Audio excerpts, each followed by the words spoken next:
Store podcast. Groovy. No more room in hell. The dead will walk here. We have such sights to show you. I kick ass for the Lord. Great Scott, keep away! Welcome to the House by the Video Store podcast. I'm your host, William, and joining me today will be Sean. Hello. And no one else, because once again, Derek has succumbed to the evils that are AT&T Uverse internet connections. AT&T strikes back. And Derek saw what he watched. Tales of Halloween. Did he watch that? Or the Final Girls. Right? Or at least he attempted to. So he only watched the Final Girls. Yeah, so this week we're going to cover some Crimson Peak, Final Girls, and Tales of Halloween. Only one I've seen is Tales of Halloween. William's at least seen the other three because that would be hard to talk about them without actually watching them. Yeah, so we're going to cover Crimson Peak, the new movie from Guillermo del Toro, The Final Girls, which is a kind of meta slasher that is kind of in the mold of Friday the 13th and the summer camp movies, and Tales of Halloween, which is a new anthology film based around the holiday of Halloween that says, you know what, 3 segments, that's not enough. 4 segments, still not doing it. 5, are you a child? 10, okay. Well, for the opening credits of Tales of Halloween, Nicole's like, Jesus, how many shorts are in there? You know, how many segments are in this? Yeah. It's like a clown car. And it has to be said that, well, I guess we can save it for that, but, you know, that movie has a ton of, like, cameos and things in it, so yeah, there's a lot of little Easter eggs to digest. Cameos. I will say that although I watched it, I fell asleep once and had to rewind and rewatch it, not because it was boring, just because this past weekend we competed in a 48-hour film festival project that was based on horror. And when you do those, you really don't get much sleep. Yeah. I'm fine on sleep. Did you recover from that? Yeah, I think I'm back to normal. It's no worse than weekends from a few years ago where I'd be out all weekend drinking instead of filming. But yeah, my brain's still kind of fried. Like I catch myself doing dumb stuff. I think because I was just processing so many things, and then I kind of lost my voice. I think by Saturday I lost my voice. I guess just talking to everybody and coordinating, Yeah, so just give her like a brief summary, like what these film festivals are if you've never really paid much attention to them or hadn't heard much about them. So it's a 48-hour time period. So in our case, it started at 7:30 on Friday was the end time, or that was the beginning time. It was technically 7, but there was an issue kind of, so I think they might have pushed the end time back to 7:30. Yeah. We went to the wrong location at first because it got changed. Yeah, they changed it. So we almost didn't even start it. So you go there at 7:30 on a Friday, and you have a group of subgenres that you draw from to see which one you get. So in this case, they had ones like found footage, virus, zombie, B-movie, serial killer, ghost movie, things like that. So you select your subgenre. They give you a line of dialogue you have to include in the movie. They give you a character name that you have to include in the movie. And they give you a prop that you have to use in your movie, just to make sure that you did all of it during the time period and didn't just have something sitting on the shelf that you just submit that has amazing effects and everything. And you have 48 hours. So if you get on Friday at 7:30, you have until Sunday at 7:30 to shoot, edit, score everything, get it back to them, and fill out a bunch of paperwork. And it takes a ton of work to do it. Yeah. And it was a lot of fun, but yeah, it was very draining.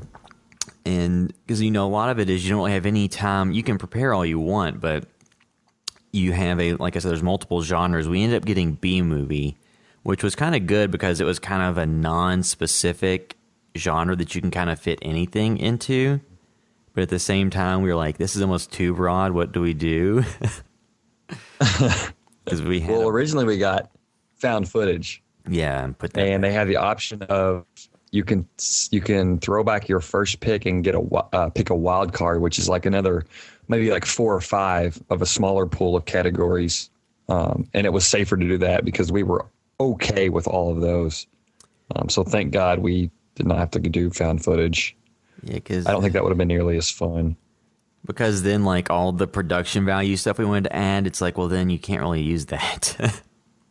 Yeah. Like, do a found footage movie with, like, boom mics and, you know, like, all the lighting and stuff. I mean, I guess you could. I mean, they when they make those movies, they do, but on a short period of time and to make it look effective. But to make it look legit.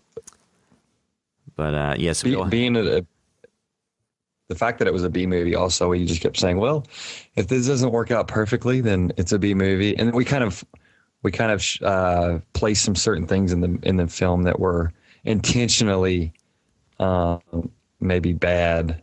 And the dialogue, we didn't have to really worry about making that anything great because it was a B movie. You know, it was all serviceable dialogue. We just shoehorn in the requirements. And I will say though, like when it's a B movie, so the idea was just corny, but everybody actually did a pretty good job of delivering like their lines and being kind of convincing with what they're doing, and there's some great reactions in it. We kind of got some people who have had acting experience before locally on board beforehand, thinking, we'll beef up the production a little bit, and then because we. All of us are good on the production side. And we brought in some other production people that I've met and, some people I work with on a daily basis too. Real quick, I'm just going to run down just to thank everybody. The cast: Shelby Taylor Mullins, Tim Gooch, Angel, and William plays a role too. And Derek, who's not here. So those are the only 2 House by the Video Store regulars that are in this film. Derek, you probably will miss him, and just know he is a character in it. And then James Neat, a friend of mine who I've worked on a couple other things with. He was assistant director. William did a million things, including Second Unit, and shot an awesome part of this film that is incorporated within the story. And Derek worked on bunch of stuff. Aaron, Arnie, who also does the web design on the site. And some people from my work, Zach Vickers, Ashley Cecil edited it, did an amazing job considering we were just dumping footage on her as we went and not giving much context at all. Like typically the director will sit with the editor and go over it, and we just dumped it and did not even have time to sit with her. It was, so she did an awesome job. And then my wife, Nicole, she's production manager. She did some makeup effects that were awesome, which she had never done before. She did a million other things, fed everybody. And then Nigel, who was an actor, also did some music. So we had a lot of people that we hadn't even worked with before, but just kind of decided to trust us and jump on board. And we're very thankful for that, because it was like every single person that even stepped in for a moment, helped us when, in that moment when they were there. And it wouldn't have been what it was every step of the way with them. Also, Morgan, my friend Morgan from work, she ran the clapper a couple of times. So, and then I think that's all the people that were on set. And who else? Then did we mention that Arnie was involved in the production? Mm-hmm. Yeah. Maybe I said Aaron. I said Aaron. So he's one of the behind the scenes guys. I was literally just reading down this list that we had because William just made an invite on Facebook for the screening, and we had a thing written up for the credits of the film. I was literally just reading down that list, seeing if I forgot anybody. Yeah, so if you're in the Louisville, Kentucky area and you'd like to support us, you can come out on Sunday, October 25th at Village 8 Theaters, and the premiere will be at 7 p.m. I'm not sure what the cost is, but we've heard $10. That's what James Neat, assistant director, told me, and he's done several of these and knows the guy that does it. And I guess he's just assuming based on past experiences. And ours ended up being, it had to be, I actually saw somewhere that was between 3 and 6. We also heard some stuff that was 4 and 8. Ours ended up being 4 minutes and 40 something seconds with credits and everything. Yes, 4 minutes and 48 seconds. And so it's a very fast watch. Yeah, and we'll get that online at some point. I believe we're shooting to have it before Halloween, right? Yeah, the Friday before Halloween. So, obviously it was done in 48 hours. She had no guidance. There was some shots we had that would work well for a couple things, but as far as the pacing and everything, like, she did a phenomenal job. It's just, again, she had no guidance. Yeah, and because we were busy shooting and doing other stuff. And like too, just based on you saying, like, she wasn't like a huge horror fan, so probably didn't have the frame of reference of what we were kind of the material we were kind of like using as inspiration either. Yeah, because like but considering that, like, it worked beautifully on her part. Yeah, and once we get this posted out and everybody can watch it, just pay close attention because there's a lot of little Easter eggs in there to some various franchises that we love and have talked about before. So keep an eye out for that. And then I guess you can give us a review on something we've made because you have like the web video, but this is like the first narrative thing. Yeah, I think we're gonna have an IMDb page. But yeah, you can do as much. You can be as harsh as you want, but this was done in 48 hours. Yeah, and like I said, they give you characters and elements you have to shoehorn into whatever you had came up with before if you tried to pre-plan anything. Yeah, and we are gonna, like I said, we're gonna add in a couple more Foley sounds. Really, maybe replace just like one shot she did, extend one slightly. Like, there's like just minor tweaks that we are gonna do. And like some teams didn't even make it. Sometimes it just doesn't happen. People do not turn anything in on time. Happens all the time. So just to get something done, especially if it was our first one, it felt pretty good to just get that in the can and know we had it accomplished however it turned out. Yeah. So yeah, we'll do a re-edit, and she did a phenomenal job anyway. And also too, we'll also post the original submission, in case anybody enjoyed ours, they want to check out what we actually submitted. Yep. So you can be on the lookout for that. And before we go into the movies, I guess we can just briefly touch on just a little bit of news and some TV stuff. So news-wise, I actually saw a story that Andrew Lincoln, so the actor who plays the main character in The Walking Dead, Rick Grimes, actually has never watched the show, which makes sense when you watch it. And, it's just interesting that somebody's been on the show for 6 seasons, hasn't watched it. Because did it say he never watched a single episode, or he just doesn't watch it like regularly? Off the top of my head, I don't remember, but I believe he hasn't watched like almost any of it. He hasn't watched any of the performance. And I mean, that's like, there are a lot of actors who don't watch the things they're in. And I completely understand that because we've done stuff for the site. When I get done, it's like, I never want to see this again. Because, somebody that's, like driven, and if you're creative, you're never really happy with anything you do. So sometimes you want to go back and watch it because you'll just find every single thing you did wrong, which I understand. When Ashley handed that film off to us, we turned it in without even watching it. Yeah. And then we get back to the house after eating, and I'm like, you know what? I'm sure Ashley did a wonderful job, but I don't even want to watch this. Like, I just want it to go away, kind of. Yeah, you need a little bit of separation from it, but yeah.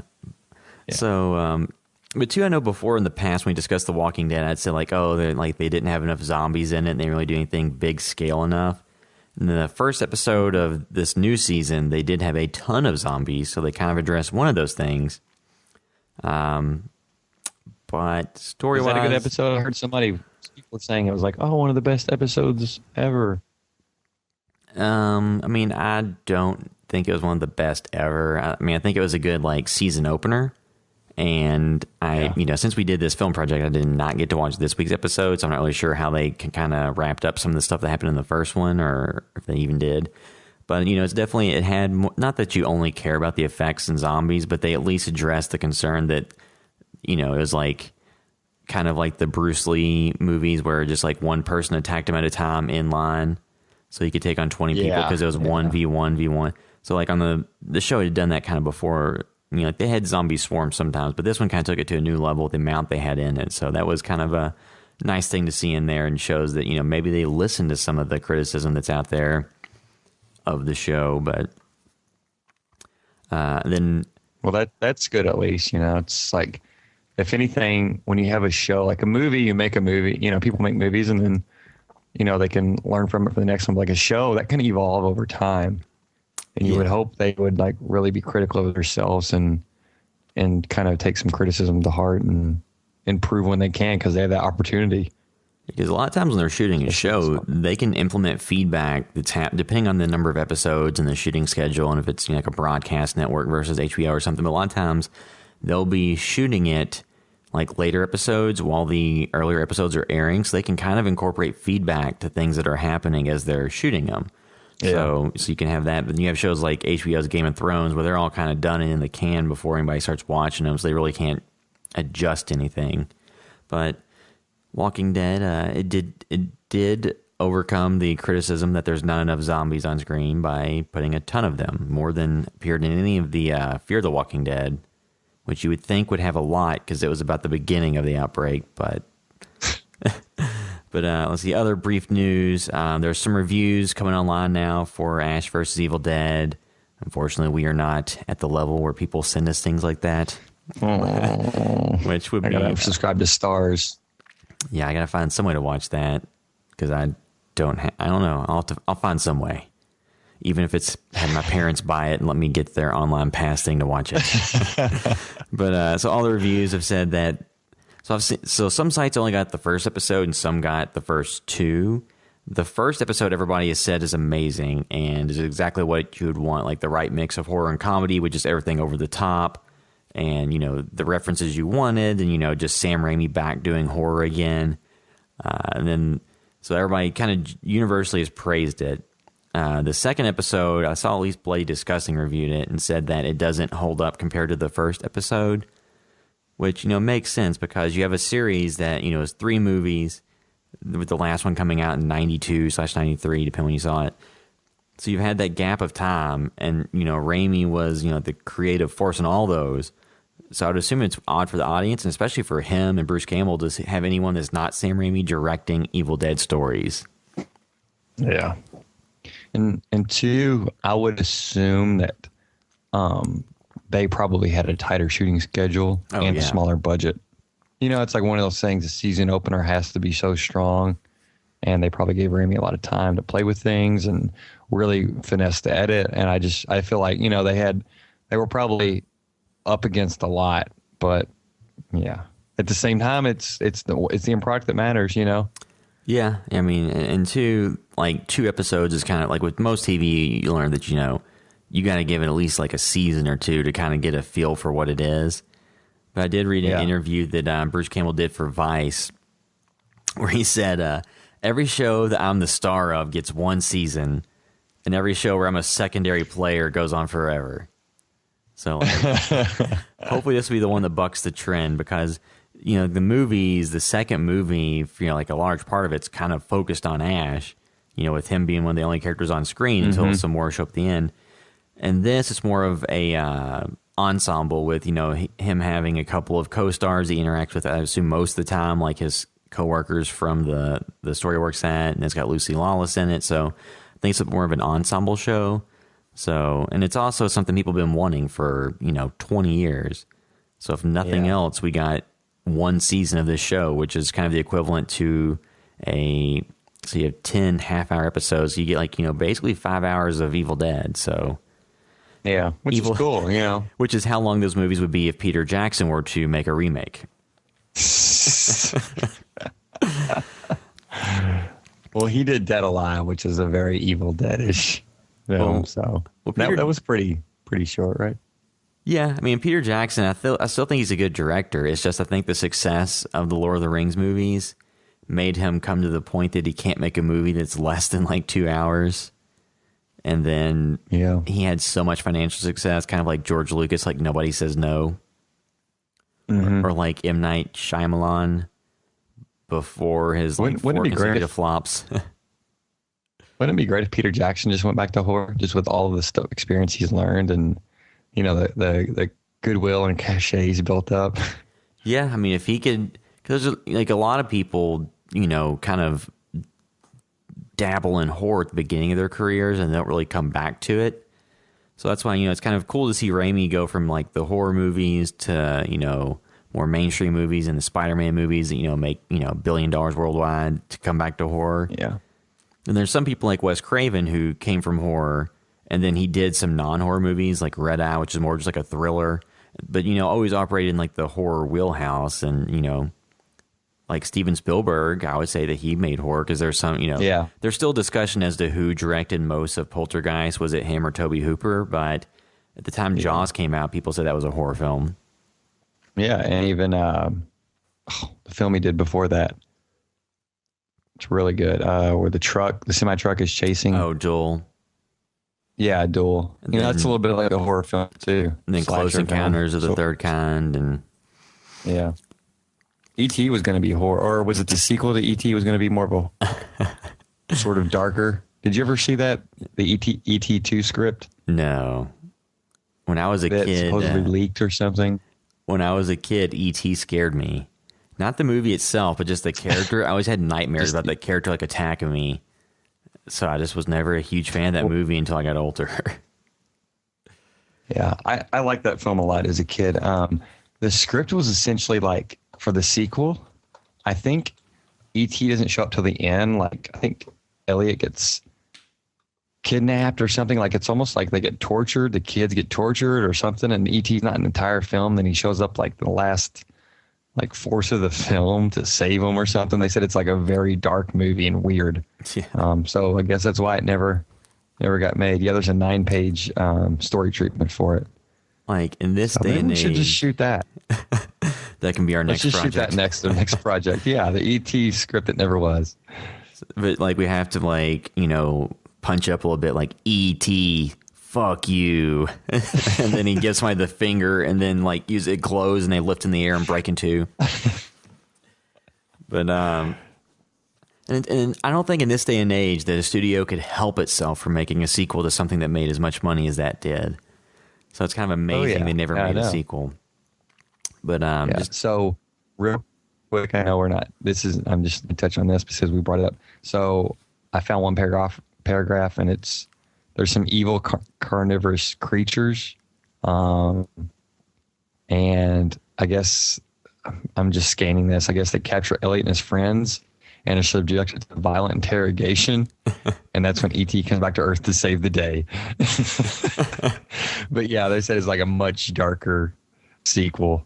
Which is so weird that that approach to take for that. That would be an interesting take on the material, to say the least. Okay, so before we get into the movies, just to briefly touch on some horror on TV, some more things that are actually out.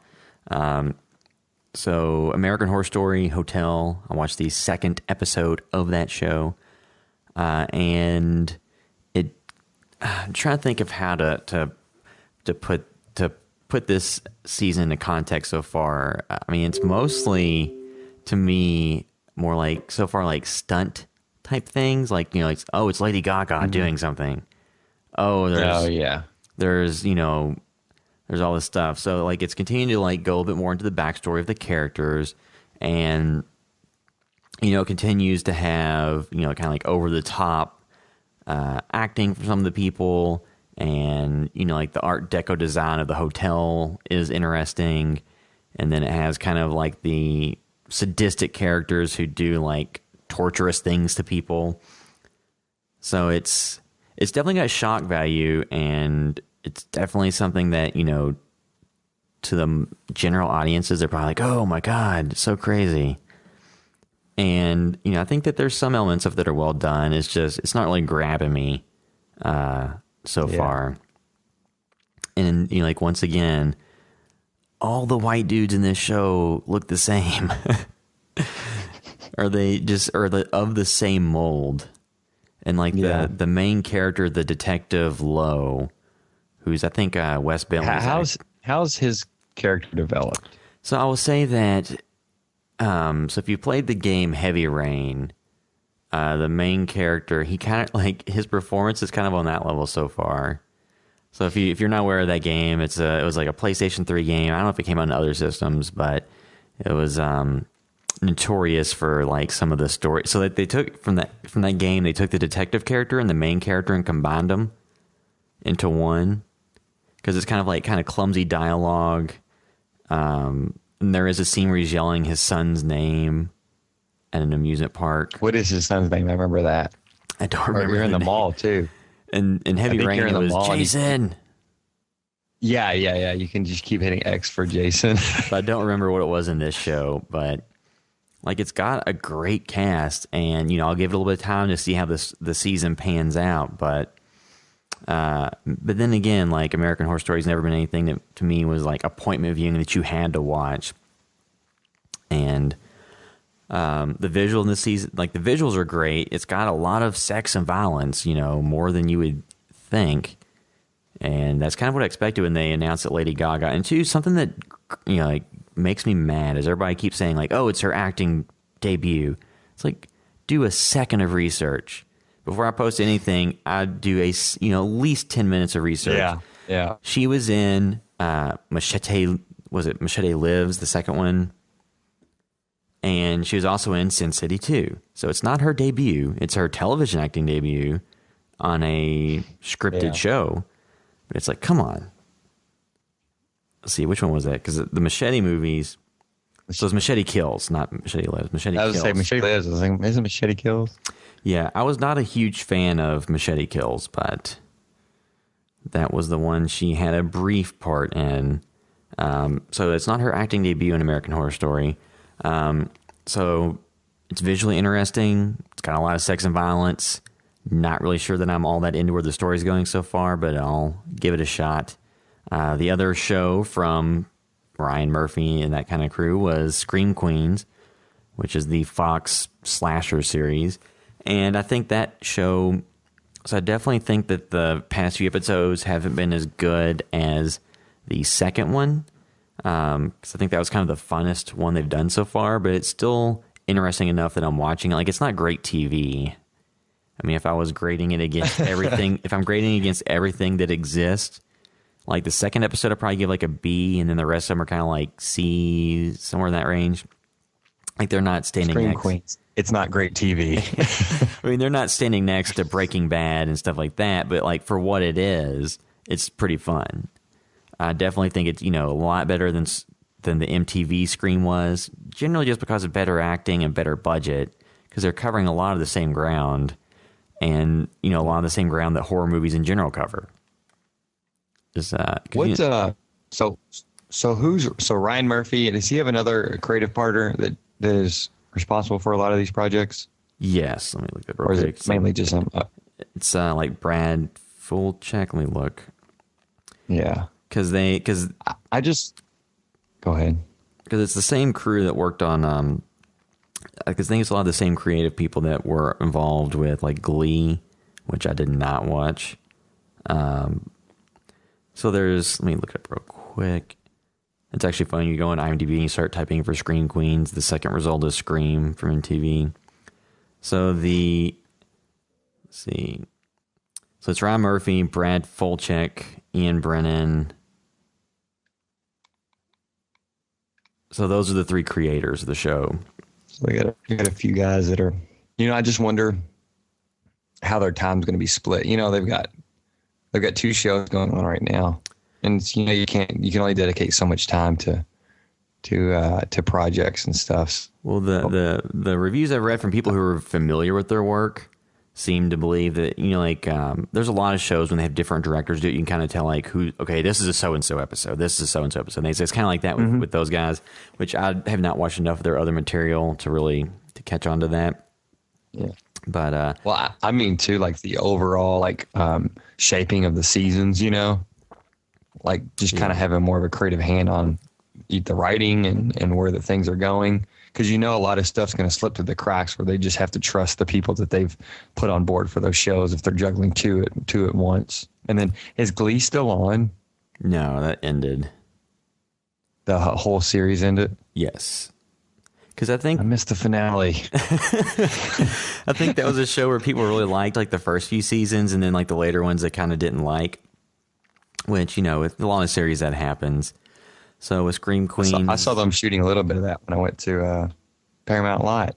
They were shooting some paintball scene. I was like, all right, I'd work on this show just to work on the Paramount Lot. But like with Scream Queens, it's embracing all these cliches. It's unlike MTV Scream, like even though that show mentioned things, it was more like them being like, oh, this is like Hannibal. It's like, well, here's the problem with that. Like just mentioning it, but not actually doing anything with it. And the fact that as much as I love that show, not a lot of people knew what it was. So if you're making your references all to like a obscure NBC show, I guess like the horror audience knows it, but I don't know that the teen market does. But like on Scream Queens, the same market they're going for. But on Scream Queens, the most recent episode, they actually had like a scene that was very heavily inspired by The Shining, and it was literally the maze from The Shining. They recreated it in the show, like purposefully, and then kind of like a Silence of the Lambs moment. So they are definitely recreating elements, and they've also referenced, you know, like Children of the Corn and Leprechaun and Texas Chainsaw Massacre and all kinds of stuff. So it'll be interesting to see what they continue to bring in and what shows they, or not shows, what movies they talk about in later episodes, and if they recreate scenes or kind of do a take on it. So I'm interested to see where that goes. Like I said, it's entertaining and it's fun, but it's not great TV by any measure. But yeah. So, what do you think the best horror show is on TV right now? See that like the thing with horror, Hannibal would have been your pick before, right? Yeah, so like the stuff that aired during calendar year 2015, I'd say I think Hannibal's kind of the best. If it's stuff that I think going forward will be good, like I don't really know, because like The Walking Dead has a, like if you like it, you like it. It's kind of consistent. It hasn't really gotten any worse, and it's gotten, you know, had scenes that were good. So if you like it, it's around. But a lot of other stuff, you know, like Scream Queens, like I don't know if that's gonna how the season's gonna end, and you know, like if it comes back for a second season because the ratings haven't really been all that great. I don't really know what I would say is the best. I mean, I'll just say Ash vs. Evil Dead seems like it's gonna be uneven. Without having seen it, I'm just gonna say it's the best horror on TV in 2015. Although that's not very smart to do. I assume based on, and it's kind of unfair too because it has, you know, like it has like a movie series backing of, you know, like fandom that has grown exponentially over the years. So but that's definitely the horror I'm looking most forward to this year, and going into, you know, like if it gets more seasons, that's the one I'm definitely looking for. And, you know, I'm interested to see other shows that come out. And then like there's a lot of shows that blend elements of horror into them effectively. And I think that's more of what you see than just like straight horror shows. Because even like Scream Queens and stuff, they're not all just straight horror. They integrate other stuff too. Yeah. I wonder if it's an issue if some people just can't watch horror. Like they get too scared, you know? So if you plant that seed in their mind, they immediately like, oh, I can't watch that. But if you kind of creep it in, it's a lot easier to swallow, you know? Yeah, I think you have to frame it for a lot of people in a way that's, you know, oh, if you made a literal slasher movie into a, you know, 10 hours of content across like a full season, like there's a reason, like even the greatest horror movies have trouble maintaining, you know, like a 2-hour runtime without just delving into all kinds of cliches. So that's why they have to sprinkle in stuff from other genres to kind of like build up what happens episode to episode, because otherwise you can't just have somebody running in the woods with the person behind them with a knife for the entirety of it.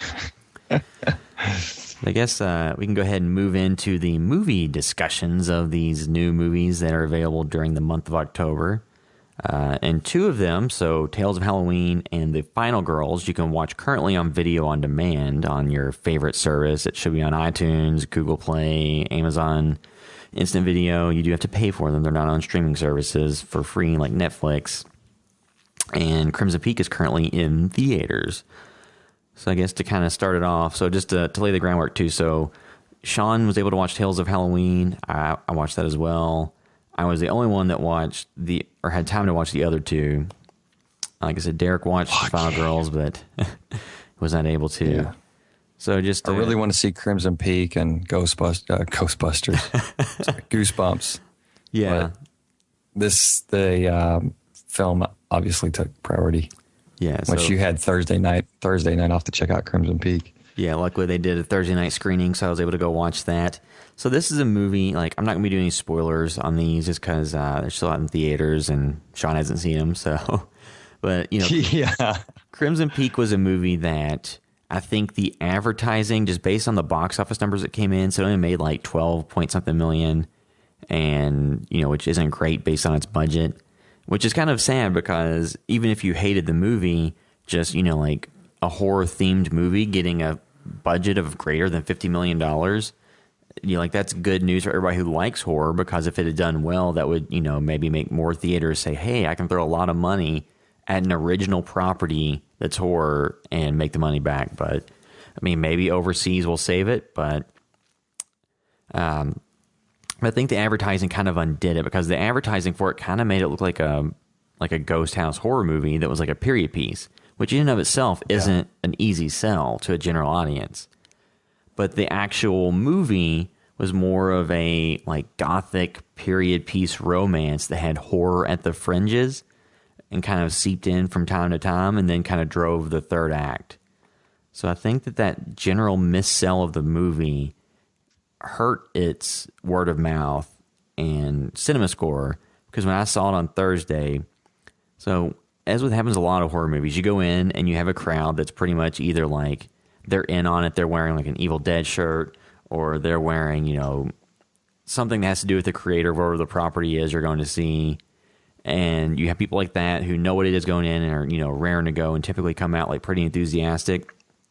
And then you have the general audience that has only seen the trailers and the promo stuff on TV or the video like on YouTube or wherever they get their information from. So you have those two kind of crowds, and they typically come out with polar opposite reactions from what I've seen in the past. I mean, there are variations in between there, just the ones who are vocally talking about it in the lobby afterwards. Mm-hmm. And there was a younger couple, probably like 19, 20, just like college age, that were there. And they were in front of me as I was walking out. And then the theater next to it was some kiddie movie. I forgot which one it was. Something looked really bad. They're like, man, we should have just seen that instead. So apparently it didn't work for them. But I thought that it was a movie that was beautifully shot. Like the budget was over $50 million, but it looks like it was more around 100, just how great it looks. And you know, like the period elements of it are great. It's set, you know, during the early 1900s. So it's not, you know, current day, but there's like a car in it. So, you know, it's not, you know, 500 years ago or something. All the performances are really strong. It's got Tom Hiddleston, who you may remember as Loki from the Marvel movies. Jessica Chastain, who is in everything and amazing in everything. She was just in never mind. Sorry, go ahead. Yeah, well, she was in The Martian. Like she's had a great run of being in good movies for the, you know, going back a number of years. The main character is Mia Wasikowska. I don't know exactly how you pronounce that. I can't help you with that one. Yeah, I've never even attempted that. I just see it. Okay, then move on. It's like Mia Wasikowska. Charlie Hunnam. So those are the main characters. So all the performances are good. Chastain is probably the most affecting performance in the movie. She's the character that's kind of got the most depth and layers and is interesting. Like I said, but everybody's good though. If you want it to be just like a grisly, gory horror film, there is some gore in it, but it's not 100% that. If you're a fan of Guillermo del Toro, you do, like, since the type of movie it is, you don't get to see like all the super creative character design he typically brings when he's on a production, like the Hellboy movies or things like that, just because of the nature of the movie. But there are still some great designs for what does show up. So they are, you know, interesting. Even though there's CGI and stuff like that, it's not terrible. It's well integrated and looks pretty good. So performances. I think the Victorian setting is probably hard sell on people, though. You know. Yeah, I mean, because in this era, if it's not a sequel or a reimagining of an existing property or kind of like a lowest common denominator with the general audiences, it's probably not going to do all that well. But I enjoyed it. You know, the Hammer films. Yeah, Hammer films being like Victorian too. Like people were fine with that. And I've heard somebody say before, like, we didn't care that, you know, with how they were dressed or whatever, but we just thought it was cool to see the stuff on screen. And I think that goes just in and out, like Western films kind of follow Vogue and it's a shame. Well, I do think this probably has more in common with like the horror film or the the Hammer horror films of like different era and stuff that you would have seen maybe in the 50s and 60s, because it almost has more of a feel like an Edgar Allan Poe like type story than a like Haunting in Connecticut or something like that, or Paranormal Activity. It's much more of like a throwback. And I really enjoyed it. I thought that, that the art direction and the acting was all great. There were some slow parts to it just because it was focused so much more on the romance. Like, if you don't buy the characters in that aspect, then I guess the movie doesn't work for you. But I liked all the characters and thought the performances were convincing. And, there wasn't a huge, like, third act stuff that made me hate it. But I thought it was a good movie. Like I said, just the qualifiers of it's not really like a hardcore horror film. It's more of like a gothic period piece romance that has horror elements. And if you're okay with that, I 100% recommend checking it out. The next movie, The Final Girls. So that is a kind of like meta take on Friday the 13th and like all the camp movies. It's PG-13, should be noted. So it's not like a gore fest. And it stars a number of people that have been in recent things that you may have known. So it's got Thaisa Farmiga, who I only realized recently was not the daughter of Vera Farmiga. It's her sister. Oh, really? Because I was like, they look very, very similar. Like, they have to be related, and it's her sister. So that's an interesting age gap. Did not know she had a sister. Yeah, so she's good in things. Once again, she was on American Horror Story like season 1 and 3, I think. She's been in other things, so she's really good. It's got Malin Ackerman, who you may remember as being Silk Spectre 2 from The Watchmen. It's got Adam Devine, who's on Workaholics and Pitch Perfect and a bunch of stuff. Thomas Middleditch, who's in Silicon Valley, if you've watched that. And then other people that are in things that, since I'm not a teenager, I don't know who they are. Apparently, so one of the girls, I think it's Nina Dobrev, is in the Vampire Diaries, maybe, which I've never watched, and some other stuff. So there's other cast members, and it's also got Leah Shawkat, who was in Arrested Development. Oh, yeah. So it's kind of a throwback to, the best way I can describe it is, it's a fun throwback to kind of those summer camp horror movies that the basic outline of the plot is that the main character, Max, which is Thaisa Farmiga, her mom, played by Malin Ackerman, was an actress in an 80s like summer camp slasher movie. It's like a cult hit. And they're in a car accident where her mother dies. And 3 years later, she ends up getting talked into going to a screening of the movies at a theater. And when the theater catches on fire, they try to exit the theater through the screen by cutting it and going through, and they end up in the movie. Which is, relatively, like one of those kind of like high concept, like horror comedy. Yeah. Like, I know we mentioned before the distinction between horror comedy and comedy horror. Like, this one I think is comedy horror versus horror comedy. So it's more of the comedy elements come from the horror being in it, but it's not like a horror movie first and foremost.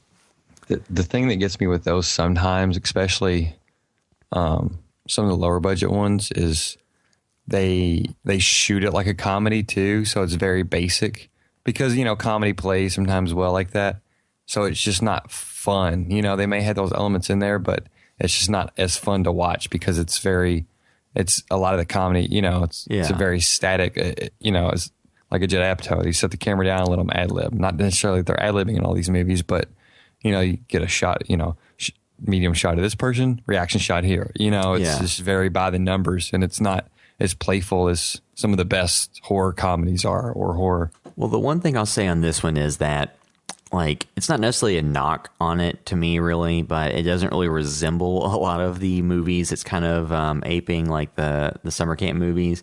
Mm-hmm. Like, it has some like archetypal characters they kind of take in a different direction than were actually used in a lot of the movies. And honestly, watching it, like, I thought they got a little bit more like Sam Raimi inspiration on some of the action scenes in any of those Friday the 13th and things like that. Because a lot of those summer camp movies, like, even though a lot of them are fun, like they didn't have great cinematography in a lot of them. They're just kind of like standard. Yeah, they got the job done, and that was it. Because a lot of them were kind of lower budget, especially the ones that weren't the Friday the 13th series. Even they were still pretty low budget. But so, like stylistically, I don't think it wasn't like a movie, like you said, where it's just like wide shot of two people talking for 5 minutes. Like it actually had some interesting, visuals. Like I said, it really wasn't. So if you're a hardcore fan that was looking for a Tom Savini special effects, extravaganza with callbacks to The Burning and Sleepaway Camp and all that, it's not really that.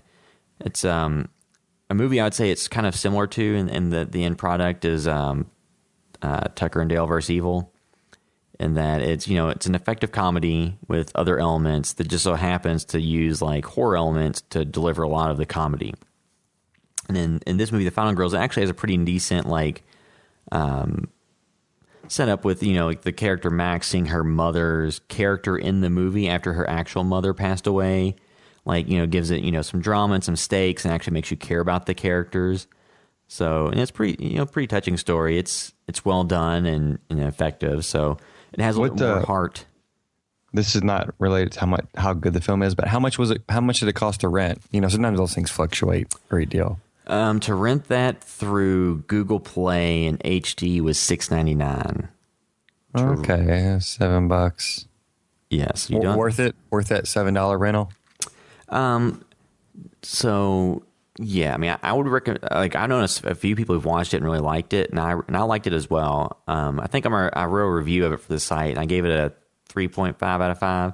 So to me, anything that's like a 2, to me, like a 2 out of 5 is kind of like possibly recommend with reservations. 3 is a recommend. Like a 4 is like a must watch, and a 5 is like one of the best movies of the like past few years. So I think that this one was a good movie. It was very fun. It wasn't as good as Cabin in the Woods from a few years ago.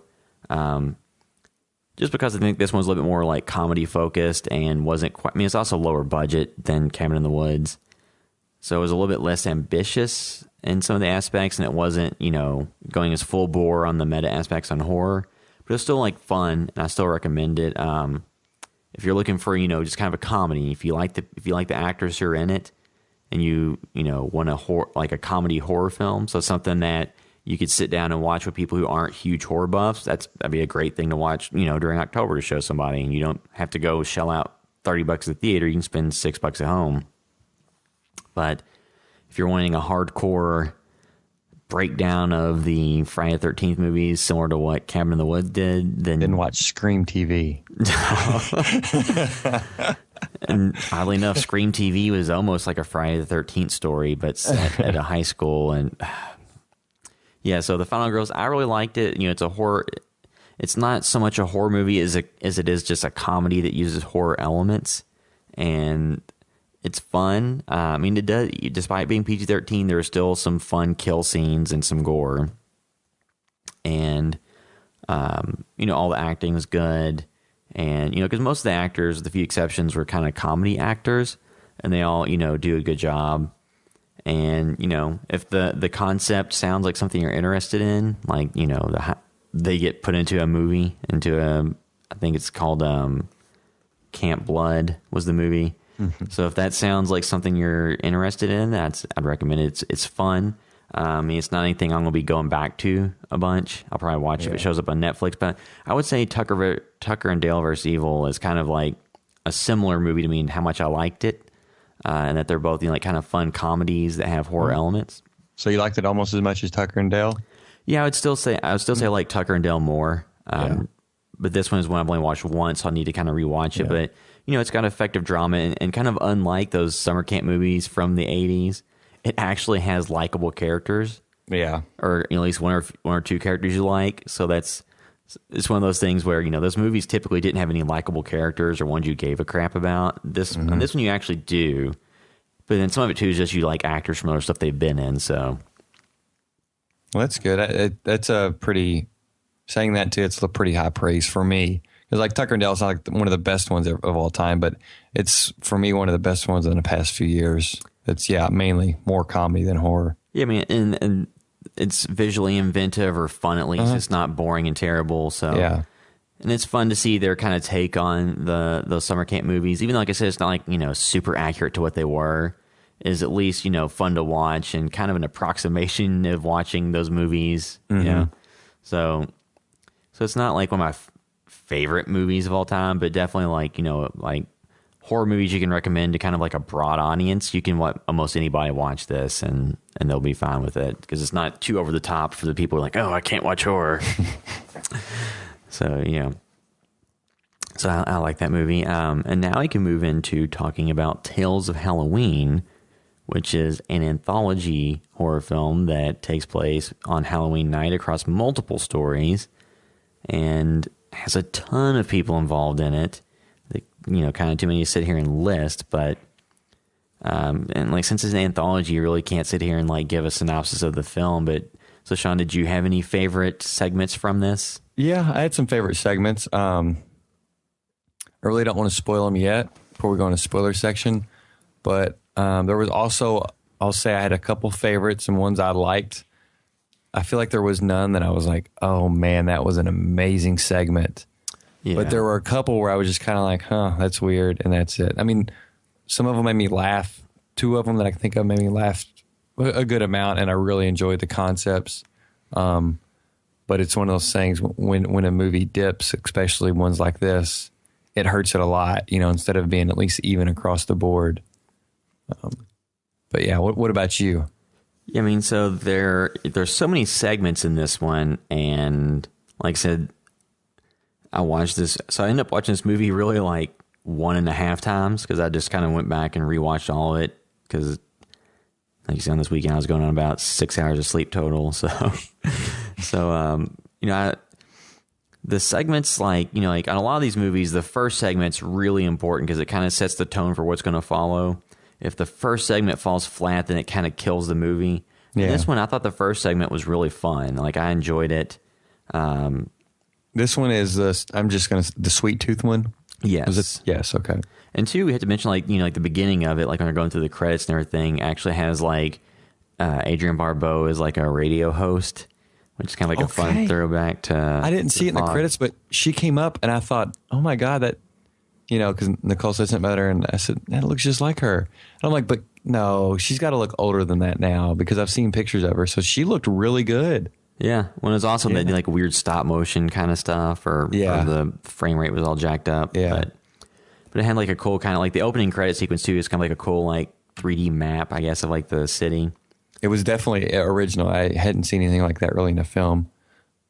Yeah, so there was 10 segments in it, just to give all the names of them. So there was Sweet Tooth, The Night Billy Raised Hell, Trick, The Week in the Wicked, Grim Grinning Ghost, Ding Dong, This Means War, Friday the 31st, The Ransom of Rusty Rex, and Bad Seed.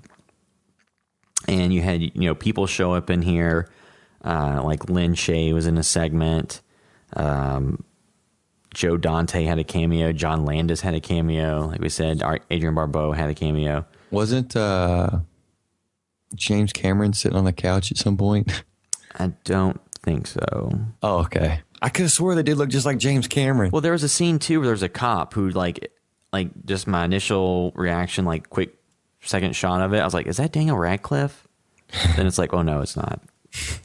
And Sean Clark, who's worked in a lot of he's kind of in the horror industry doing a lot of things. I've met him and seen him at a lot of horror cons. He's in a couple of shots too, I think, of it. Yeah, and you'll see people in here that you've seen in other segments, or in other shows or movies or things. So it's not no name cast. It's people that you've seen in other things, and like there are a few segments that are kind of weak, or at least to me they were, because there's a few segments too that go a little bit to the comedy side, much more so than the horror side. Mm-hmm. And it's just, interesting how they kind of balance out the tone of like the more comedy segments versus the horror segments. And just, like compare it to a recent Halloween based anthology, because there's so many of those really, Yeah. I could think of two in the past 20 years, but like, Trick or Treat. I think Trick or Treat is an overall much better movie than this. Yeah. Just because Trick or Treat had fewer stories, so it was able to delve into the characters a little bit, and it kind of weaved all of them together by the end. So you kind of lived in the segments a little bit longer, so they were of more consequence. And that's very much the nature of having a single like director, and being one cohesive project. And it was almost like a Pulp Fiction horror film, where things are revealed later on that you didn't realize, and it was very fun that it was layered that way. Where this is very disjointed, even though they tangentially link characters, like maybe some just trick-or-treaters. Yeah. This just feels very much like you're just get to the next one and then you go on. Yeah, because there are some little connective pieces from like these different movies, but it's mostly just like you see the same group of trick-or-treaters and that's really it. There's no payoff or anything like that. Like these could all be short films they released separately. But when you were going down the list of the names, like in my mind, I was like, oh, well, I think I liked more of these than I thought, I think I probably thought about 4 or 5 that I really liked, maybe. Yes, I guess, kind of just to give like idea, like, so the special effects on all these are pretty cool. There's some fun creature effects. There is some CGI used, but there's a lot of practical effects that just kind of look crazy. I believe it was The Weak and the Wicked. That segment had one of the cooler effects in the movie, but it was only there for like 2 seconds. Give me a hint as to what segment that was. Oh, it's just if I remember correctly, that's the one where there's like the bullies, and then the creature. That's the thumbnail image that everyone uses for the movie. And Keir Gilchrist from It Follows and United States of Terror, right? Was that him? Yes. Yeah. And then that one was pretty good. Yeah, and then there were other segments there's one like Friday the 31st was, pretty interesting. But there's, like most of these segments, the special effects are all fun. And Barry Bostwick as the devil was a pretty fun performance, I thought. Yeah, especially once you figure out like what's going on, you're like, oh. Yeah. So, the special effects are all pretty fun. There's a lot of practical makeup and costume and creatures and stuff like that are all fun. There is some kind of wacky CGI that gets used at some point that I wasn't too keen on. We'll save that for spoilers as to what exactly it was. The acting across the board, it's all pretty good. Like I said, it's not no-name people. It's all actors who've, been in other things you've liked. And, people like Lin Shaye are in there, it's kind of a reference to other things. So the acting is pretty good across the board. Some of the, stuff is kind of just caricatures and things like that. But overall, I thought the acting was, good, and nothing detracted from the segments. And some of them were really fun. Yeah. But for me, some of them was kind of like, okay, I don't know. They didn't connect for me. They had like some fine moments, but and again, with having 10 segments, when you have some bad ones, it's almost like, well, shoot, I just wish I could have seen more of the good ones, and taken out a couple of those bad ones.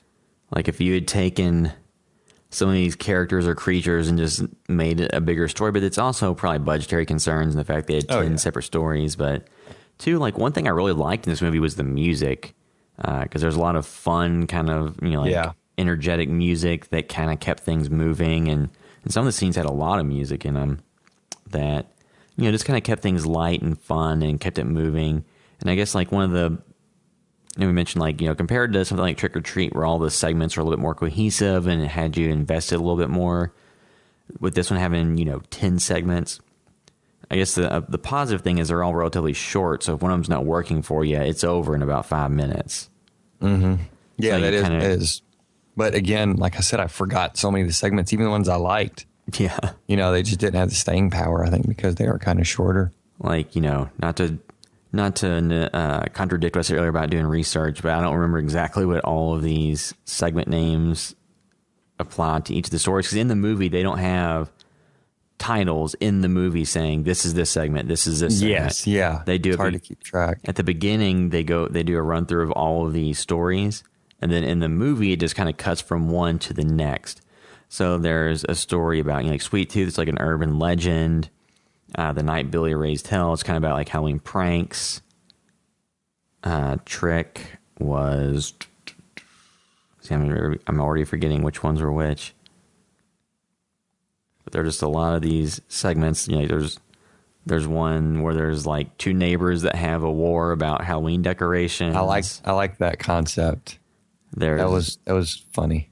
There's one that's kind of like a take on a like Friday the 13th type character, and there's one about, you know, like a character wanting kids, and so there's, you know, it kind of spans the gamut of horror stories, and it's mostly ghost type stories and creature type stories. It's not really any like slasher human stories. Yeah, it's all kind of supernatural and all kind of tied around Halloween in this like kind of crazy town where all this stuff happens. And then there's a segment too that was kind of fun that shows like how the police operate when there's all this crazy shit happening. Yeah, I like that one a lot too. That was the last segment, correct? Yeah, Bad Seed. Yeah. And then there was, you know, like the one before it, there's like one where there's a couple of guys that take a kid, that kidnap a kid and like hold him for ransom. And so there's just a few of these segments that were fun. Some of them kind of drug a little bit, and I don't remember them all that well just because they weren't that engaging. But overall, I thought all of them, you know, this movie, if somebody was to ask like, oh, is this a recommend? I think it's a very fun movie to watch during, you know, October, especially for Halloween, because it's based on Halloween. And I would say that, you know, with it being 10 stories, it's, you know, it's like ABC's of Death is almost a bit untenable because it's so many shorts. Mm-hmm. This isn't that scattershot. It's not, because those are like 26, because it's like each letter gets a story. It's not that many stories. Yeah. But like we said, you know, like some of the ones that were really good, you're like, man, I wish this could be longer. And then some of the ones like, I'd rather have this one be twice as long than this one be here. I know. Yeah. Or just, you know, cut the runtime of the film if it hits what they need, you know. Yeah. Just cut it out. And cut your losses with the budget. I don't think it necessarily makes it you know, if you make a better film, you make a better film. You're not gonna increase the sales by saying 9 shorts versus 10 or 8, you know. And two, just like, so we mentioned like a second ago, like The Final Girls was $6.99 to rent in HD. This movie was $4.99 to rent in HD and $3.99 in SD. So this one's a little bit less expensive. But I feel good about $5. If it wasn't, I mean, I like watching horror films anyway, obviously, but because it's Halloween, I feel really good about $5 because it's fun to see a new Halloween focused movie. Yeah. But this is not one I will really be going back to a lot. Yeah. I mean, like, it's one that's fun and I definitely enjoyed it. It's not bad to throw on if people are over, you know, around October and stuff, but it's just not as strong as, say, Trick or Treat or just a lot of other Halloween-centric films. Because, like, a lot of times, like, I haven't done it, like, this year. I probably don't have time to do it because it's got so much stuff going on. But in past years, I would invite friends over for, like, a horror movie night during the month of October. And it's usually friends who aren't, you know, like, huge horror buffs or anything. So, you know, like, trying to pick movies here and there to show them. So I think one year I showed Trick or Treat, like, the first year it came out. Then showed Cabin in the Woods. Then made everybody stay to watch Troll 2. And did I come over that night? Yeah, I think y'all were there for that one. Because I think that was when we went to there was a pizza place by my house, and there was some guy in there that looked like Hurley from the show Lost. But it was like the loudest human being I've ever heard in public. Oh yeah, I remember that night. Yeah, he was like, overbearing Kyle. Yeah. I have a friend who has a very loud voice. Like when I was in college and I go to parties and I wasn't sure exactly where they were, I could just kind of sit there and just listen and follow his voice and find out where the apartment was or the house was. And this guy was so loud, like we're across the restaurant and we heard every word he said. But so, you know, like every year, like I said, this year I won't have time to do it, and last year I didn't have time to do it. But so I also think one year I showed people the Orphanage. I never saw that. I started watching it and got busy and never finished it.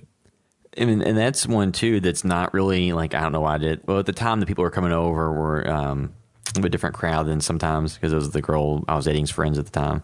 But like that was all like a subtitle movie that Guillermo del Toro didn't direct it, but it was one that he like had some involvement with producing it, I believe. And you know, that's a ghost movie that I actually enjoy. A lot of them, like the modern ghost movies, just kind of turn me off.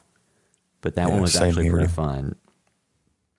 And it had like a lot of good visuals, and it's one of those movies I heard for a while they had talked about doing like a remake. And it's like, please don't remake it. Yeah, Guillermo del Toro is an executive producer on it, so it's kind of in that wheelhouse of like Crimson Peak. Like Crimson Peak, just to even not to go back to that too far, but like if you like Pan's Labyrinth or Del Toro's Spanish language work, it's much more in line with that than his American work of like Pacific Rim, Hellboy, Hellboy 2, Blade 2, stuff like that. Let's just go off track for 1 second. Did you ever see Kronos? His vampire film. Some of it's been quite a while. Yeah, I really like that movie. I'd like to watch that again. I should probably do something for the site on that because that's a fun little film. Like that, and was it Devil's Backbone? Did you ever watch Mimic? No, I did not. I don't think I watched Mimic, actually. It's like his U.S. language directorial debut, I believe. Yeah. That is a movie that is interesting, but I haven't really gone back to that after I watched it a few times. Maybe we'll dig through some of Del Toro's horror stuff and do a podcast on, you know. Because I feel that like he's one of the most prolific directors who doesn't make much. Yeah. Because he's attached to like 18 things. But he's like the good version of Eli Roth. Well, and two, like with Eli Roth, you know, like I think Corey did a video blog where he actually kind of, you know, he took up for him. He took up for him and liked The Green Inferno. And it's one of those things where if you like all the references that he like, because I think there's a lot of these movies, like horror movies in general, where people simply just reference or take kind of obscure things and use them as like templates or heavy influences on the work they're making. And for a lot of people, just having those callbacks to these obscure things they love is enough. And hopefully people will find that way about our short, because that's what it is. Our short is very heavily influenced by, you know, other movies or series of movies. But I mean, part of it's because you get 48 hours and we're like, well, shit. What do we know? What's the format? What's the story that's been told since the beginning of time? Or at least since the beginning of our film watching careers. And part of it, like you said, you know, like we don't have any time. It's just like if you try to come up with some elaborate original story, you're probably gonna not get finished. Yeah. But we real quick, we wrote it in what, like an hour and a half, maybe. We got back at around like 8, and by 10:30 we had a shooting script done and started getting scenes filmed around 11. Yeah. Yeah, and ran through the script with everybody that was kind of rolling in at that time. And and the difference is we were making a less, like a maximum length of like 7 minute or 6 minute thing on the rules. We couldn't really find it because their website's not really up to date. So, you know, talking about like a maximum of 6 to 7 minutes of something that's thrown together in 48 hours. We're not making like a feature length film with it.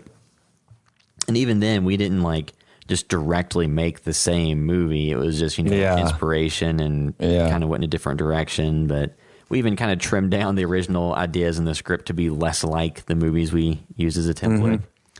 But, you know, so I feel like there's kind of like Eli Roth and Rob Zombie get a lot of hate from people because they were the golden boys years back.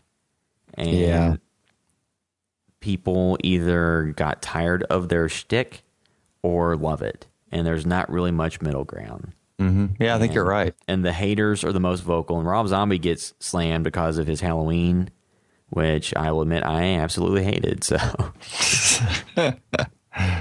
and, you know, so simply being referential to movies that people like doesn't make something good. Or inspired by. Yeah, so you kind of have to take the idea and do something interesting with it, whether it be visually or story-wise, or not just making kind of a low-rent version of what it was. You know, like, not to go too far off track again, but like, so Grindhouse, when Tarantino did Death Proof, he literally made a Grindhouse movie. Like, the movie he made could have been released in 1978 at a drive-in, and it would have fit in just fine at that time, and probably been better than, or would have been better than most of the ones that were coming out.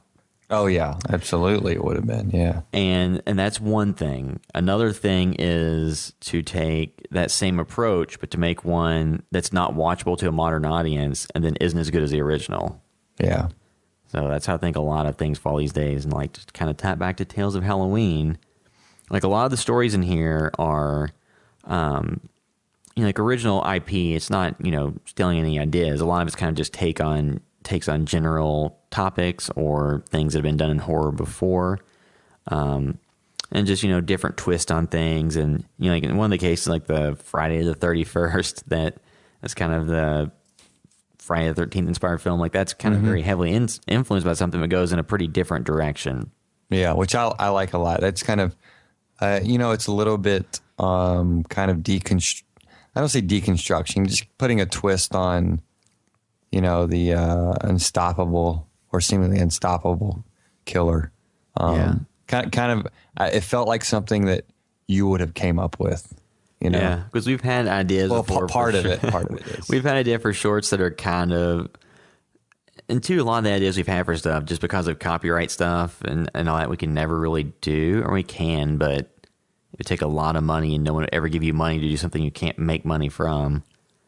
But it is fun saying, like that's just kind of breaks down or takes a different approach than you've never seen before. Yeah. Not based on why something happens, but, kind of the conflict in it. I mean, I'd almost say, like, watching, like, just thinking back on this movie, like, some of my favorite segments are probably the first and last ones. Just because... I really like the last one. Because I think the first one was just kind of like a good, like, tone setting segment for the movie. The first one didn't hit me, like, I wasn't totally in. Like, I was like, oh, this is pretty good. It was definitely one, definitely better than some of those. But I don't know, there was something about a couple little moments in it that didn't strike me, but also I was super tired from all this and watching it. I just watched it this morning. And that also tells you too about how memorable some of the scenes are. It's like I watched it, maybe 15 hours ago, and I remember only a handful of segments. Yeah, I mean, some of them, like Ding So you've Dong. already forgotten. Yeah, I'm trying to remember which one. I'm trying to just, and I don't want to look dumb if I get these wrong, but I think Ding Dong is the one with like the couple. Yeah. And this, so the They grim. had a nice shot in there. I really there was like a long tracking shot that turns into something else. And it's not just like, ooh, because it's impressive. And it's nothing like too crazy. It's just, it works well for the story and stuff. I liked a few things about that one. But yeah, it was like, okay, well, so this happened? Okay. Yeah. And that's it, So I guess we can kind of just go up and wrap our general thoughts and then just, move into spoilers. Yeah. Like, for me, this is a movie that I enjoyed. I mean, when you look at like recent anthology films, so not just Halloween based one, but, just anthology films.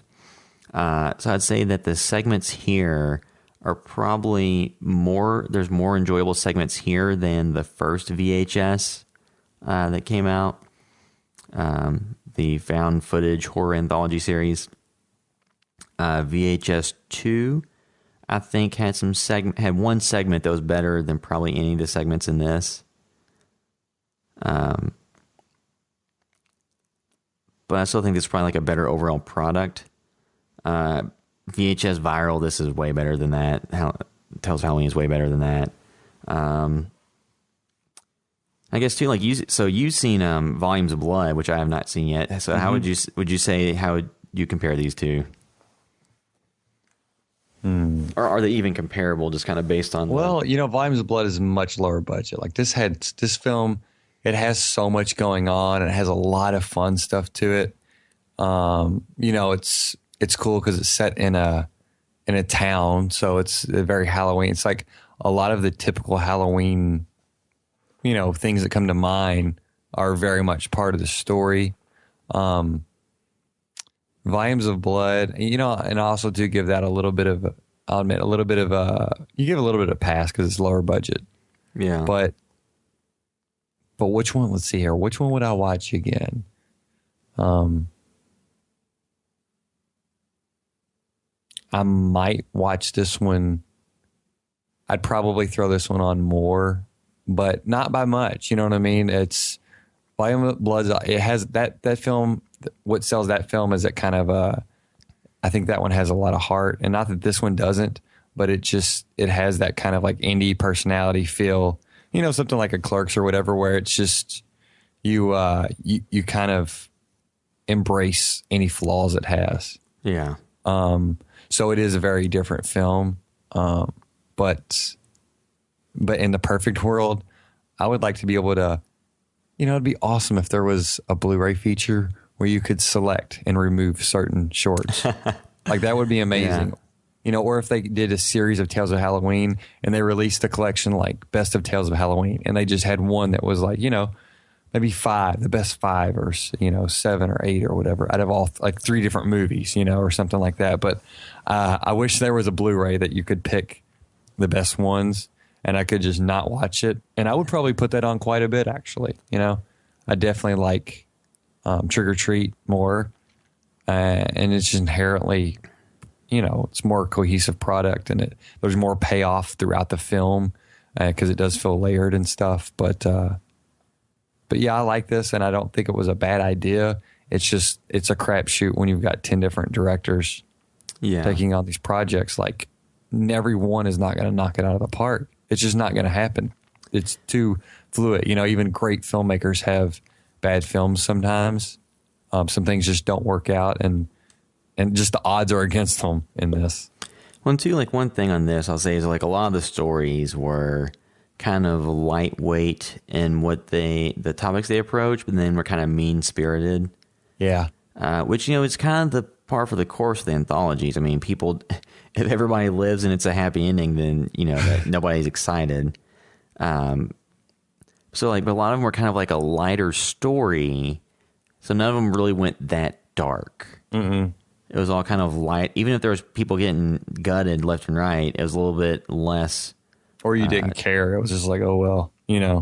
Didn't have any type of weight to it. And there were some of them that had like some twist here and there where it's like, oh, so this is a little bit different than initially it appeared to be. Yeah. But they don't give you enough background info to know, like, to actually care too much about what happened. And then by the time you see the twist at the end, you're like, okay, that's a twist, and on to the next one. It's just you don't care enough about it when the twist comes. It's just like and that's it. Yeah. So I guess kind of like the final question is like, so would you recommend that someone spend the $5 to watch this? Being as that it's Halloween, absolutely, because there's some good stuff out in theaters. Presumably Goosebumps is good. It has a higher Rotten Tomatoes than Crimson Peak. I've heard some good things about it, but yeah, I mean, there's plenty of stuff to see in theaters right now and VOD, but I would definitely recommend it. I would say check it out. It's not one I'm going to pre-order to buy when it comes out, but I'm glad this movie exists. It's just maybe not everything you would hope for. I'd say that more sequences work than don't work. Yes, yeah. And just to reiterate what you said, like I would definitely recommend people rent it during, like this is the perfect time to watch it in the next few weeks leading up to Halloween.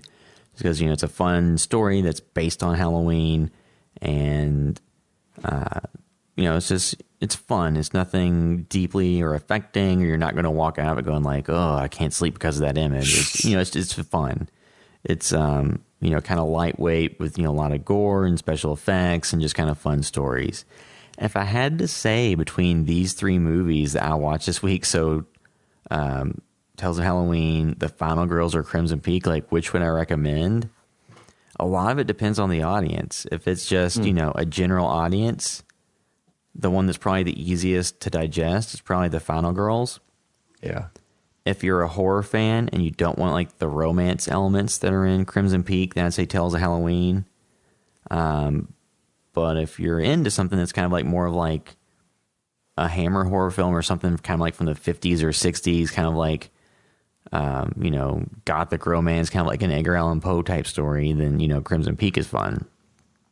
So I don't really know there's one I could recommend out of all of them.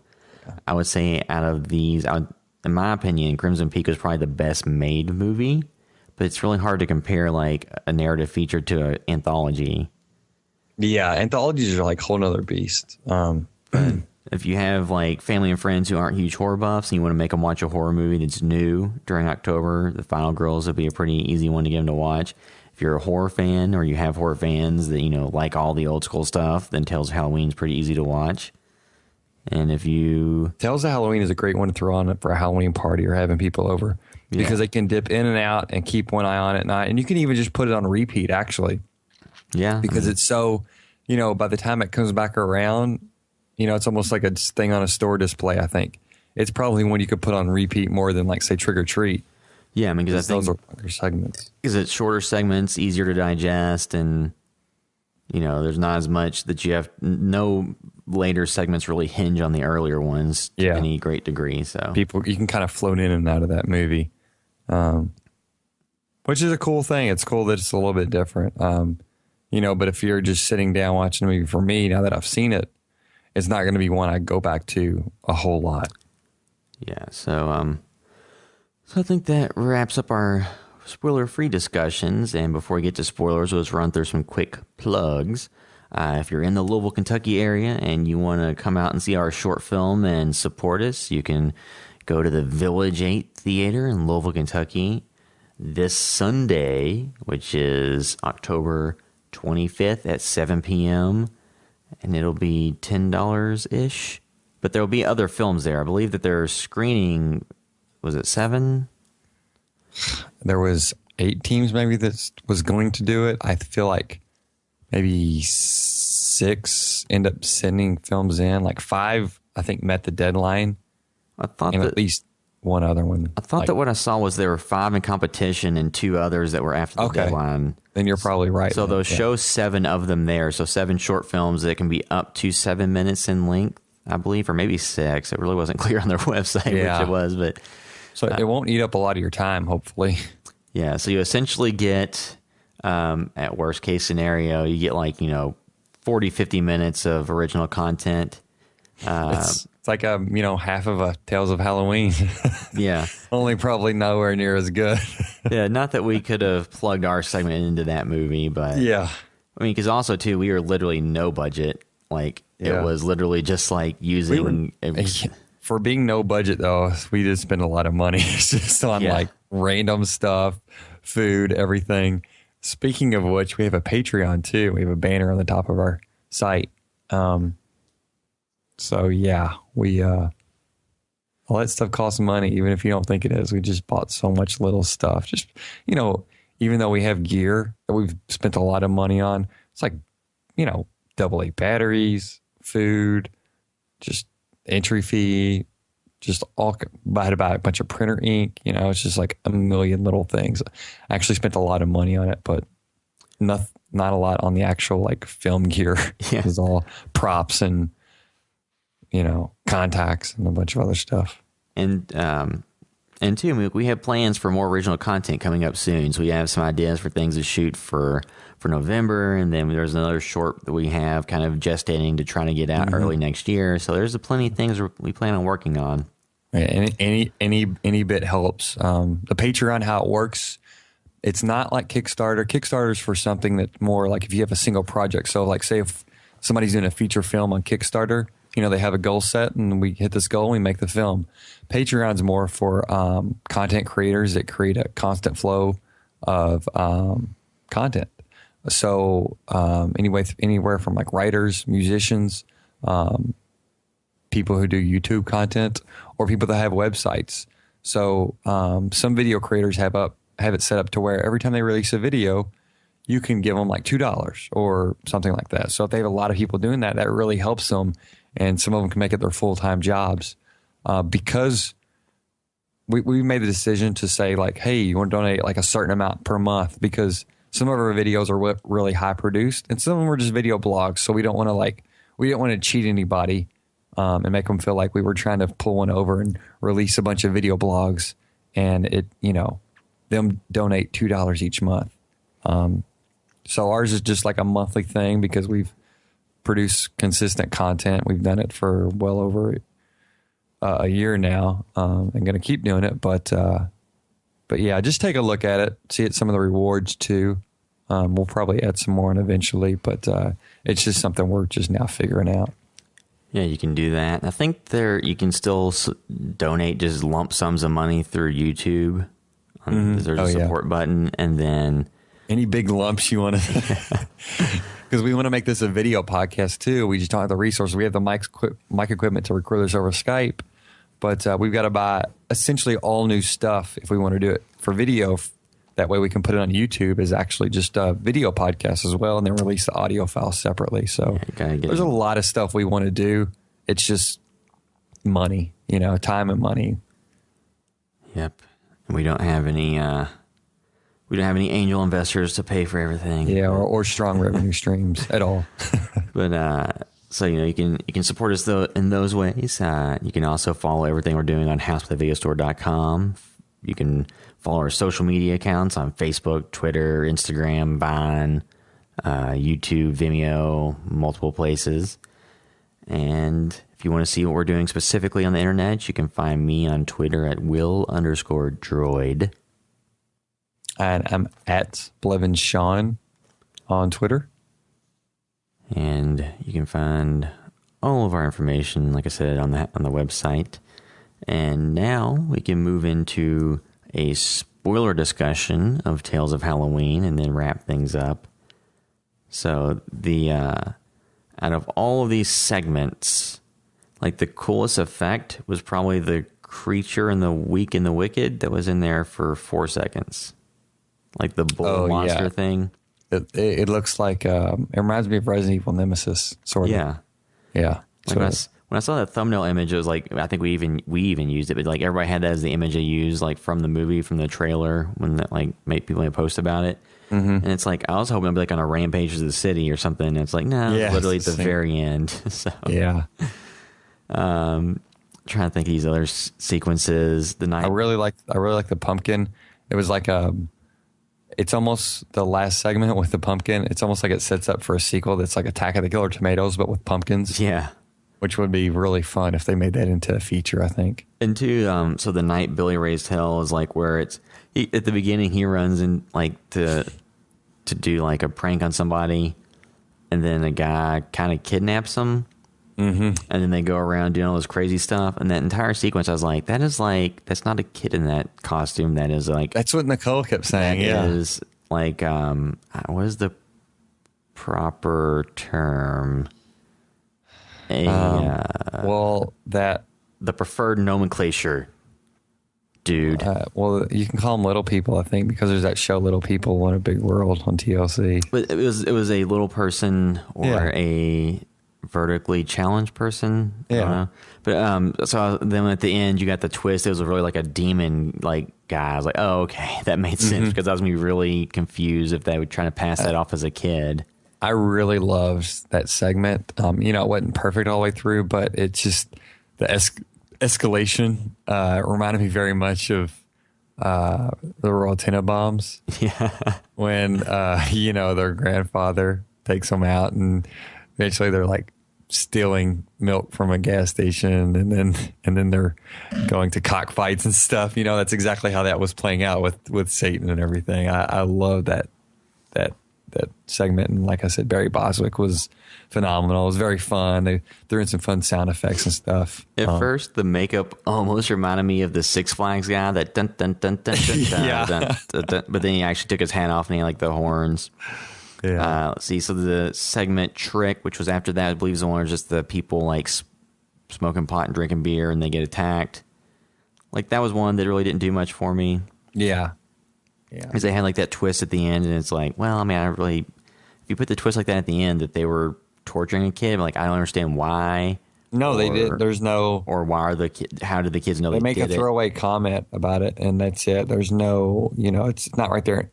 For a twist like that to work, a lot of time, it has to be right under your nose throughout. It has to be something when you go back to watch it, you see it layered throughout. And I didn't watch it twice, but I don't think they did anything other than saying, oh, there's a lot of pirates this year. They must be missing eyes. And then they're like, shut up.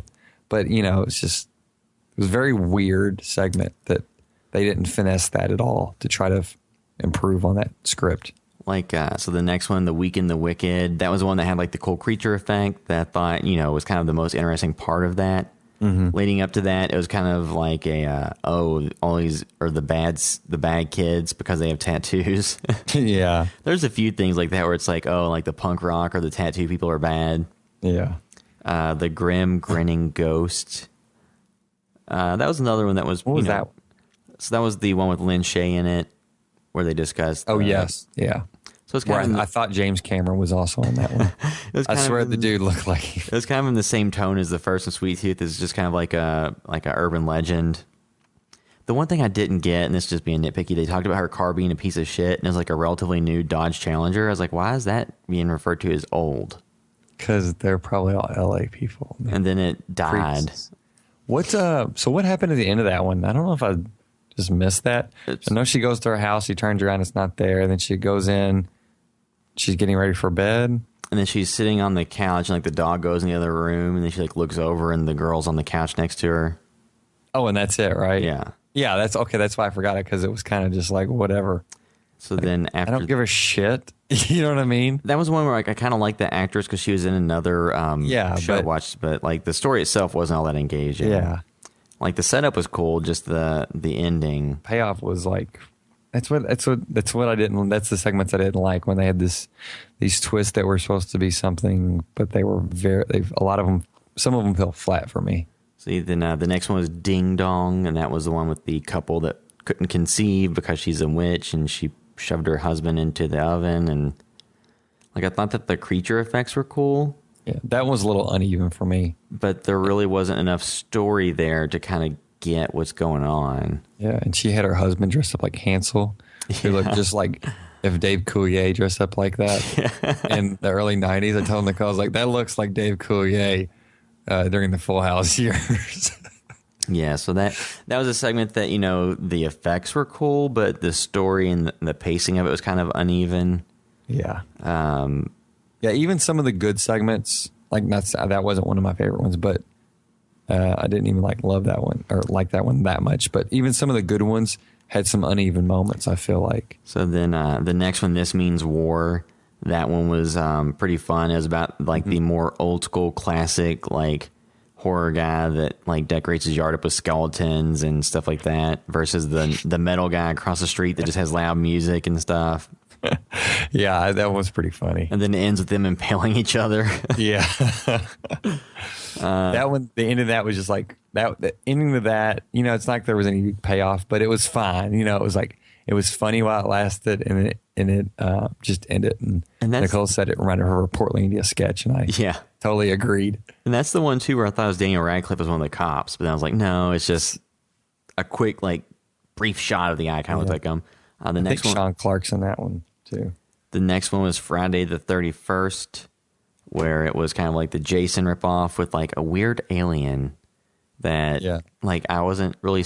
I mean, I kind of like the claymation-y part of it. That was just a weird decision to bring aliens into it. Yeah, like I don't know. That was a weird decision, but I like where it ended up. You know. Yeah, I mean it was, and you kind of saw where it was going as soon as that happened, but still. Yeah, because it was kind of like, you know, a former victim of a Jason Voorhees type killer gets imbued with like, although she's dead and it's the alien doing it, gets like superpowers that can actually take them on and like kill them. Because I've had ideas that were kind of similar to that, of like a Jason type killer going up against someone that he couldn't just slaughter. Yeah. I still think that's a good idea that you have. I like for us to one day. We just have to get around figuring out how to fund it and what copyright stuff we'll run into. Yeah. The Ransom of Rusty Rex was the one where the two criminal dudes kidnap the kid, but it's not actually a kid, it's a demon. Now that was a good story. You know, that was like a fun idea and well executed. I like that one a whole lot. And John Landis is the cameo in that one. Yeah, so that's one where they kidnap the kid and it's a demon, and he's like he's your problem now. Yeah, and just remember you have to feed him or he will eat.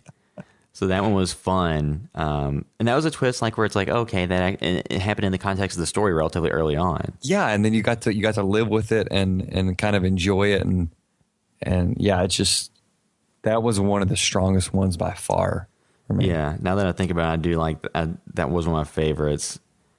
And then Bad Seed is the one with the pumpkin, where it's kind of like cheesy effects and stuff, but it was fun. And, you know. One of my favorite parts is, so they also kind of do a little parody of like cop shows. Yeah. And they're in the house after the guy gets murdered by the pumpkin. And he turns around the sketch. And it's a pumpkin, but not only is it like a pumpkin, it's like drawn with crayons and stuff. And it's got little green arms. Yeah. And then her boss from work shows up at the last second, throws her a shotgun. He's like, I thought you might need some help. Yeah. So obviously I know what they were going for and it's very humorous, but you know, if that would have happened, that would have totally happened in another more serious show. CSI Miami. But you would have been like, why didn't they just shoot it? You know? Yeah, so that segment was fun. So there's a few of the segments here that are really fun and could be great standalone shorts. They just released them on their own. There's really not a lot that cohesively holds the movie together, but you don't really have to have that because a lot of anthologies don't. It's better to have none than to have like a crappy wraparound segment that makes no sense. Yeah. So I think that can wrap up our discussion of Tales of Halloween, unless there's anything else you wanted to bring up. No, I don't think so. I guess next week, hopefully, maybe we'll see Goosebumps. I don't know. We will have already been to our premiere. Yeah. And we can review ourselves. Yeah. Well, let's review the final cut we're going to release online. Yeah, we'll review the final cut that has more than just 48 hours of editing time. So yeah. I think that'll bring this episode of the House by the Video Store podcast to a close. Thanks for listening. House by the Video Store.